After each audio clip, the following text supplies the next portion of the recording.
संत लूका 16:19 से 31। एक धनवान मनुष्य था जो बैंगनी और महीन मलमल के वस्त्र पहनता और हर दिन सुखविलास से जीवन बिताता था।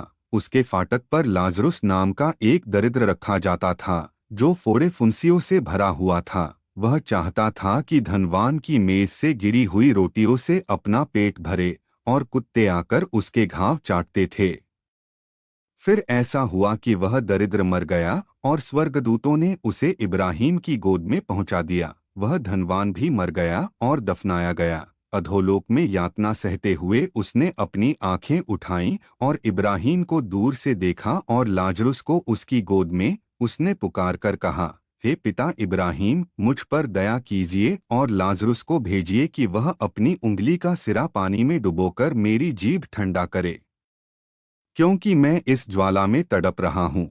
परंतु इब्राहिम ने कहा, बेटा, स्मरण कर कि तूने अपने जीवन में अपनी अच्छी वस्तुएं पालीं और लाजरुस ने बुरी। अब वह यहाँ शांति पा रहा है और तू यातना में है।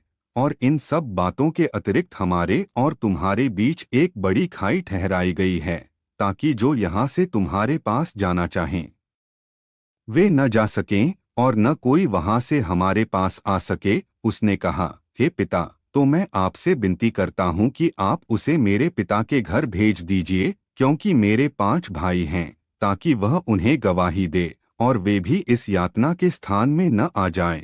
इब्राहिम ने कहा, उनके पास मूसा और भविष्यद्वक्ता हैं, वे उनकी सुने। उसने कहा, नहीं हे पिता इब्राहिम, पर यदि कोई मरे हुओं में से उनके पास जाए तो वे मन फिराएंगे। उसने उससे कहा, यदि वे मूसा और भविष्यद्वक्ताओं की नहीं सुनते तो यदि कोई मरे हुओं में से भी जी उठे तो भी वे नहीं मानेंगे। यह प्रभु का वचन है। आमीन।